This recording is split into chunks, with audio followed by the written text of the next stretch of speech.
여러분 안녕하십니까? 전북권 뉴스입니다.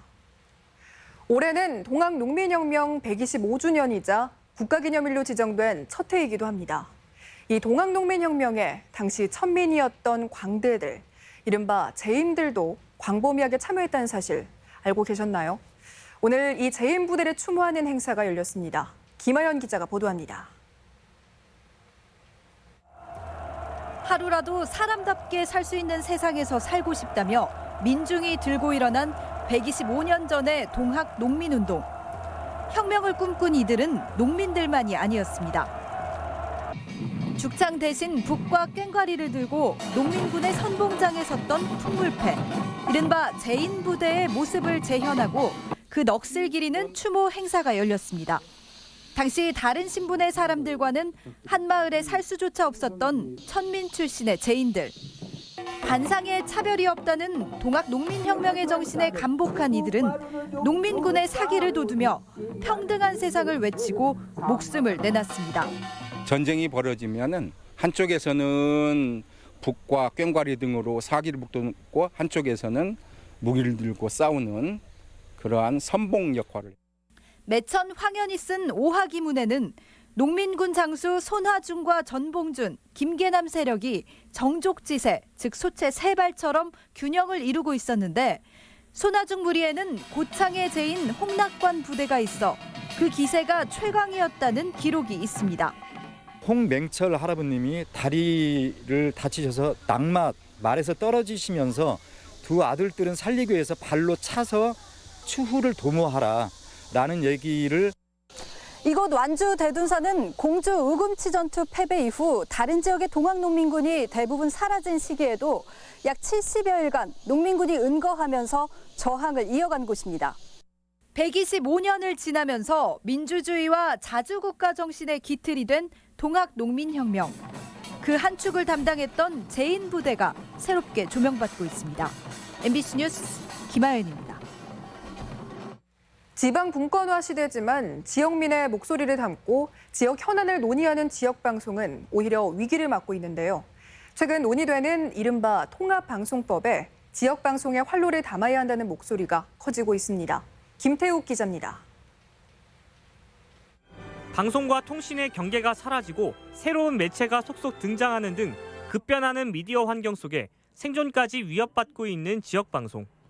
뉴스와 다양한 프로그램을 통해 지역민의 목소리를 담고 다양한 현안을 논의하는 역할에 비해 정부의 지원은 턱없이 부족합니다. 지역방송을 돕겠다며 만든 발전기금은 해마다 40억 원에 그쳐 43개 지역방송사들이 쪼개 쓰는 처지입니다. 20년 만에 방송법 전반을 대폭 손질하자는 논의가 시작된 국회에서 열린 토론회에서는 법적으로 지역방송 발전기금을 독립시키고 규모도 키우자는 목소리가 나왔습니다. 지역신문 발전기금이 별도로 있듯이 지역방송 발전기금을 별도로 만들어서 거기에는 지역방송사들 내는 돈뿐만이 아니라 방송통신기금에서도 일정 부분 와야 될 거고요. 푹이나 넷플릭스, 옥수수처럼 단말기로 동영상을 보는 OTT 시장이 커지면서 매체의 경계가 사라지듯 지역의 경계가 사라지는 것도 문제입니다. 다음 달 지상파와 통신사가 결합한 국내 최대 규모의 거대 OTT가 출범할 예정이라 지역의 방송 권역 보호도 시급해졌습니다. 정부 방송법 안으로 포섭해서 일단 지역 방송에 대한 비중을 또 관심을 높인다는 데 1차적인 목표를 뒀었습니다. 지방 분권화 시대에 걸맞게 서울에 의존하는 지역 방송의 구조 역시 체질 개선이 필요하다는 주장도 제기됐습니다.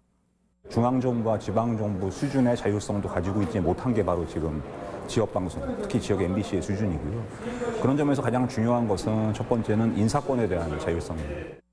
통합방송법에 대한 국회 차원의 논의가 뜨겁게 달아오를 전망인 가운데 지역방송의 활로가 어떻게 담길지 주목됩니다. MBC 뉴스 김태욱입니다. 제23회 무주 반딧불 축제가 오늘 개막해 9일간의 대장정에 들어갔습니다. 2019 문화관광 대표 축제인 무주 반딧불 축제는 길놀이단 퍼레이드와 태권도 시범 등으로 축제의 서막을 알렸으며 개막식에 이어 열린 반딧불 놀이로 개막 행사의 절정을 이뤘습니다.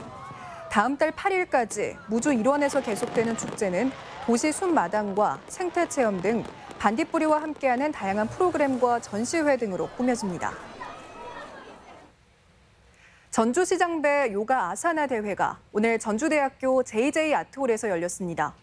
개인과 단체, 일반, 시니어부 등으로 나뉘어 개최된 이번 요가 대회는 120여 명의 선수가 참여해 지정 종목과 자유 종목 심사를 통해 기량과 숙련도를 겨루며 요가 인구의 저변 확대를 기원했습니다.